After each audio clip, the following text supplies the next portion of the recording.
from obesity today, costing the lives of over 11 million people each year, more than any other human bad habit. Now, there are also some people who have taken obesity to new levels, reaching truly monstrous sizes and weights.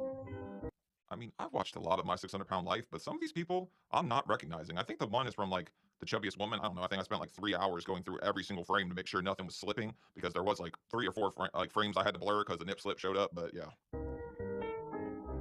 I know him. That's why in this video I'll show you the 10 fattest people who have ever walked the earth. 10. Michael Gabronko. Michael Gabronko was born on May 14, 1953 in Brooklyn, New York, United States.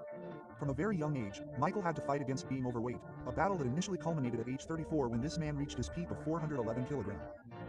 This was the guy who was like Richard Simmons sweating to the oldies, but he was the hot dog guy, right? I don't know. He was on Richard Simmons. He was My Life is on the Up and Up, and then next thing you know, he crashed and burned pretty bad, if I remember correctly. So I do know this guy. I've seen him in a documentary before. At his worst, Michael would continually raid the pantry until he saw it empty, ask for it to be refilled, and then go back to raiding it again without any consideration. Because of this, he was hospitalized on several occasions and was on the verge of leaving the neighborhood on many others. So in the end he agreed to undergo intensive treatments that included extreme diets and supervised exercise. Dude, that's just a blast from the past, man. My mom dancing in the living room, making my big self watch like VHSs of Richard Simmons and dance like this. It not exactly the proudest moment of my life, but been there, done that. I think that's the hot dog king right there on the right? And then he was the guy you just saw before this. I think that's the same guy. To see if he could save the day. And boy did he do it, and the truth is that he ended up looking like a real beauty, dropping to Look at that. Richard Simmons gave him a black eye. What do you tell him? You already told him. 90 kilograms for his 1.8 meter height, becoming one of the biggest weight losses recorded in history up to that point. However, what no one expected was that Michael Gabronko would also be the biggest proof of the rebound effect that has ever been seen in history, since over time he could not handle the pressure and went back to the business of raiding pantries until he became as big or even bigger than before in record time, and he did not. There's definitely a rebound effect, but it's the fact that like complacency and you think, okay, I did it, I can relax a little, kind of makes you go back the other way, or you get depressed or something like that and you just put back on a little bit of weight. That's what I just did recently, but I'm working on getting it back off. I don't think I look that much damn fatter, but people are grilling me in some comments, man. Stop until his body told him enough in 2013, at the age of 60. New. Iman Ahmed Abdulati. Iman Ahmed Abdulati was born on September 1980 in Alexandria, Egypt. Since childhood, Iman liked to eat almost as much as her body grew due to a strange genetic condition that affected her metabolism along with fast hands that affected refrigerators. Yeah, it's called I want to be fat as hell. Like, is that a genetic thing? Was I screwed by the genetic gods? Is that what got me there? Like, I don't know about that one. But also that yellow band she's sitting there. I have one of those sitting on my friggin' dining room table just because that's what PT gave me to stretch out my shoulder, but... So much so that her weight continued to increase and increase over the years, and by the age of 36 she found herself weighing 500 kilograms. Of course, seeing that Iman was reaching human limits never seen before, and after years and years crammed into her room, unable to do anything for herself, in 2017 her family launched a campaign to raise funds for her treatment. Bro, I've always said this, but when you reach demolition fat, like Lisa Fleming, I just had to watch them reinforce her walkway to get out of the house. Like, that's something else. Look at this. They're trying to lift her out on a crane. You reached a level of chub where it requires a friggin' crane. Like, that's insane, kind of. And it was thanks to this that Iman was transferred to India to receive specialized treatment, as well as several operations that managed to reduce her weight by more than 250 kilograms during her stay in the hospital. I also, like, the part of me that just likes to joke around, think that every time a clip like this comes up, they should play I Came In Like a Wrecking Ball, but that's just me, you know? However, despite these advances, Seaman continued to face serious health complications due to the damage caused by years and years of extreme obesity. And not long after, that same year and just a few days after her 37th birthday, she took her last breath. That's crazy. I'm 37 right now, but I probably don't make it to this point if I keep going the path I was going too, so. 8. Kenneth Braunley. Kenneth Braunley was born in 1968 in Orange, Texas, United States. As a child, he played basketball, baseball, and American football, which allowed him to maintain a normal weight, since although he maybe Orange Chicken, Texas, but you find me somebody that was on My 600-Pound Life that does not order meat lovers, I'll show you a damn liar. ate a lot, he also burned a lot. However, when he stopped playing sports at age 19, he began to gain weight as if there were no tomorrow until he quickly exceeded 200 kilograms. At his heaviest, this gigantic guy was capable of binging on calories that could reach and even exceed 30,000 calories. I mean, but the way they're saying it, that's what, 440 pounds, I think? That's 200 kgs, right? Something like that. To give you an idea of how much this is, it would be the equivalent of eating more than 50 Big Macs every day. Really? In this way, his weight continued to increase and increase uncontrollably, mainly because he could not even get out of bed, where by the way he had been eating non-stop for more than a decade, so that at just 35 years old he already weighed a more than monstrous 468. That's so much more than 468, unless he's talking kgs. So then he's talking what, 90, 416, da da da. That would be over 1,000 pounds, though, wouldn't it? Kilogram. However, this did not stop him from having children and a family, and in fact he had 4, hence his nickname, the Half-Ton Daddy. The thing is, he reached a point where he could no longer fit through any of the door frames in his house. So when he was finally accepted for treatment, emergency crews had to go and rescue him from his own home by breaking through a wall. I mean, if you reach like 1,010 pounds, which it's somewhere around there in kgs, you're probably going to have to pull the Kool-Aid man, and they're probably going to bust you out through the wall. Just saying. Once in hospital, under 24-hour medical care and following a strict 100-calorie diet, he lost around 160 pounds in just 40 days. Damn. This was followed by surgery to remove large folds of fat from his legs and stomach, followed by a gastric bypass. I mean, but that's literally 4 pounds a day for 40 days straight. So he got that like initial boost that you get whenever you start like a weight loss. Because if you're 600 pounds, you're going to drop 4 or 5 pounds the first day, let alone. But he just kept going with it at that rate. But if he was on Dr. Now's 1,200 calories, I see why that happened. All this hard medical work allowed Kenneth to return home a year after his hospital admission and even stand up unaided, something he had not been able to do for over a decade. However, after this impressive transformation, little else is known about Kenneth Bromley, as he has not been interviewed or followed up since then, so there are many people who believe that he has passed away, although this... I mean, I was kind of wondering what happened to him because he did reach that dreaded like half a ton mark. So not a lot of people are going to be able to rebound from that. But good for him standing up and at least trying to fight the good fight. cannot be confirmed. 7. Mahira Rosales. Born on January 6, 1980 in Texas, United States, Mahira became a public figure due to her fight against morbid obesity, as this woman reached a maximum weight of 470 kilograms at just 25 years of age, which left Okay, so 94, so she's over a ton too, damn. her completely immobilized. Or half a ton. At that time, her husband did everything for her, because apart from eating like a bear in the spring, the truth is that she could not do much else. If you're going to eat like a bear in the spring, there would have to be a hibernation beforehand. I don't think any of us hibernate like that. We might stay in bed all friggin' day, though. But the surprising thing about the whole thing is that her life took a 180-degree turn when, after being taken out of her room by making a hole in the wall, she underwent a series of operations that managed to reduce her weight to 90 kilograms, which was something truly spectacular and even allowed her to stand up and be self-sufficient to the point that, today, she doesn't even look like the same woman. You would not think that was the same woman. All right, so congrats to her. She went from half a ton to, I'm guessing she's like, what, 170 or something right there? Probably somewhere around there. On the other hand, and as a curiosity, Mahira also became famous for another little affair, and that is that during her weight loss process she was involved in a tragic incident, the death of one of her nephews, who she herself stated that she had fallen on top of him and crushed him with her enormous weight. Oh, I do know this woman. Okay, so that was a total scam. It turned out like her sister did it or something like that. I think. I allegedly, I don't know, maybe it didn't play. I'm pretty sure that she just covered up for her sister or something like that.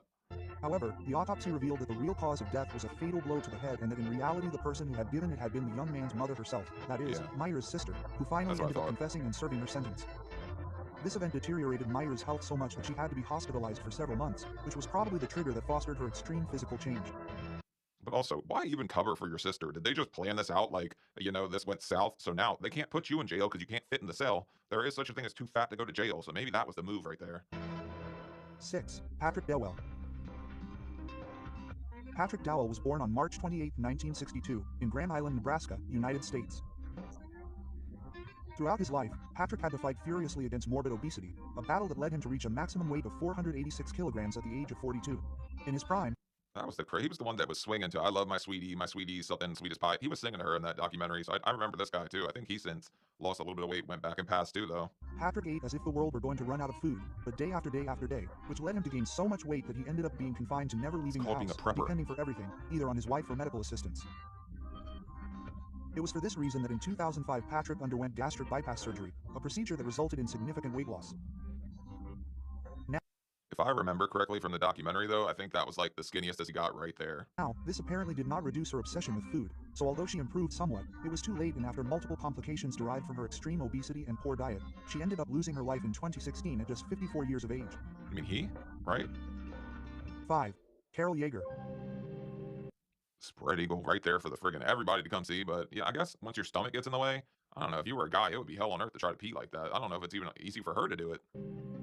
Carol Jagger was born in 1960 in Flint, Michigan, in the United States.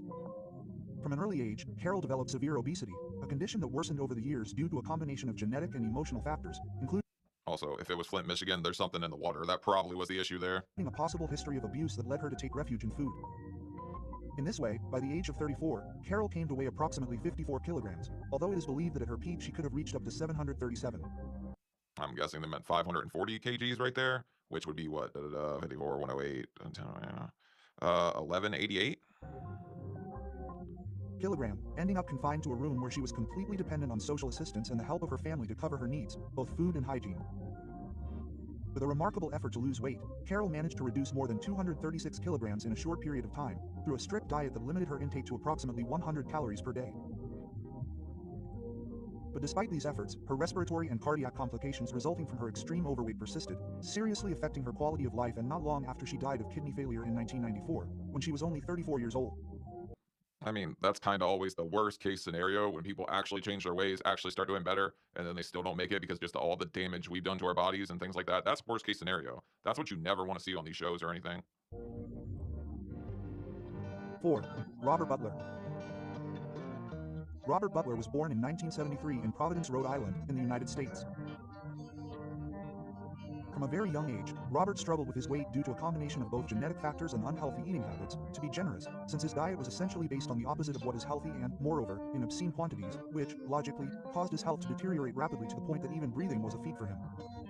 I don't know. Do you guys agree with the whole genetics argument? Like you kind of just have it in you, and like not on you, like it's something in your genes that makes you get that big? I'm not sure. I don't really know if I agree with that too much.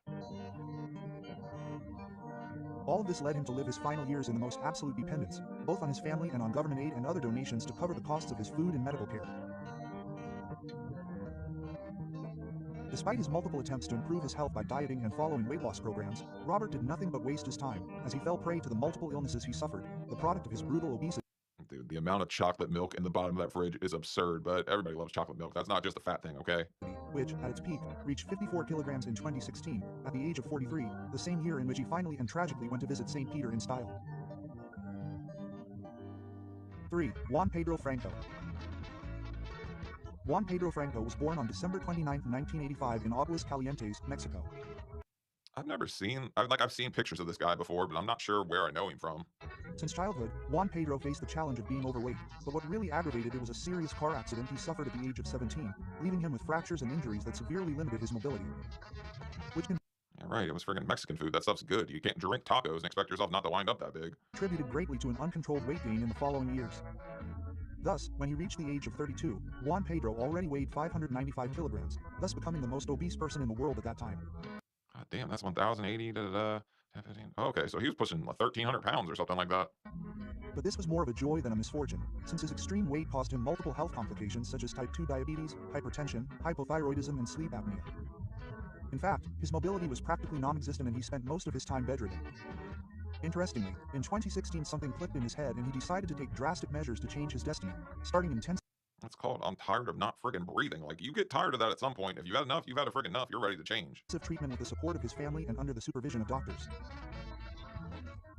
The year passed and Juan Pedro also underwent stomach reduction surgery, followed by other surgical interventions and a rigorous rehabilitation program, and thanks to these efforts he managed to lose more than 300 kilograms by 2019, significantly improving his quality of life and regaining some mobility. Damn, that's almost 700 pounds, isn't it? But if he was like 1,300 before that, so that still puts him in the 600-pound range, but at least he can get around now. Unfortunately, it was too late and despite his many efforts, Juan Pedro passed away on November 10, 2021 at the age of 36. I told you.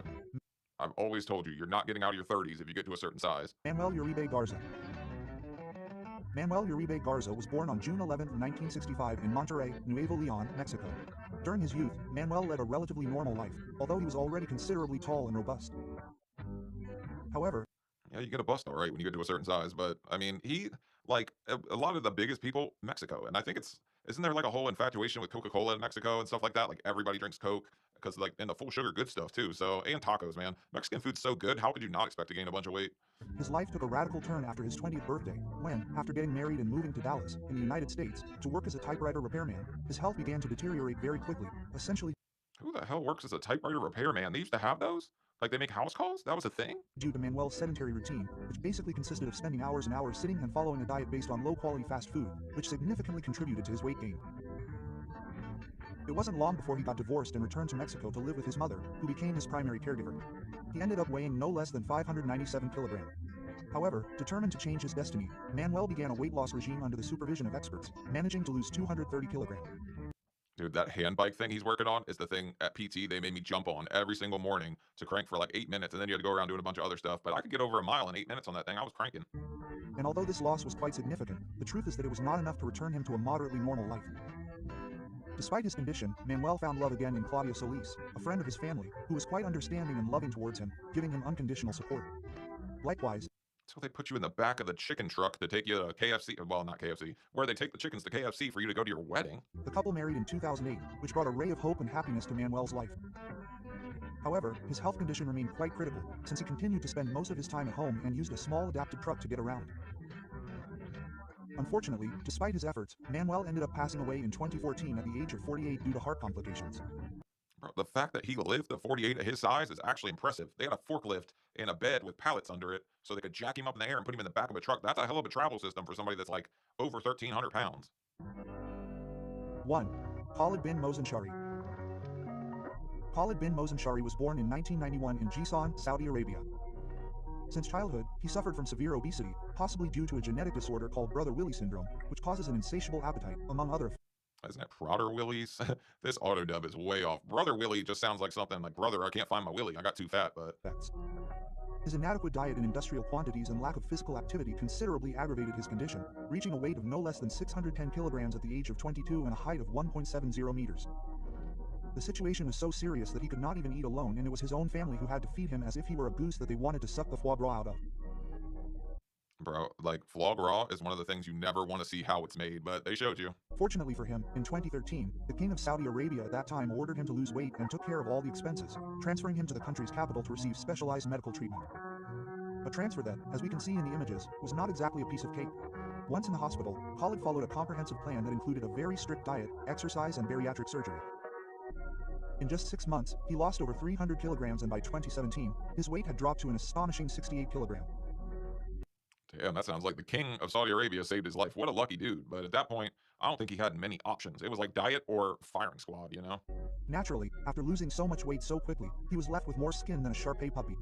But in a speech to the doctors, the truth is that they did some really spectacular surgical engineering work on him. It should be noted that Khalid bin Moenshari is not actually the fattest person in history. In fact, that award belongs to John Brower Minich, who weighed approximately 635 kilograms before he died at the age of 41 in 1983. Well, see, that's actually friggin' impressive. He got into his 40s at that size, because that would be what? Damn, man, that's like 1,400 something. However, Khalid is especially notable because he is the only human being to have exceeded 600 kilograms in weight and is still alive.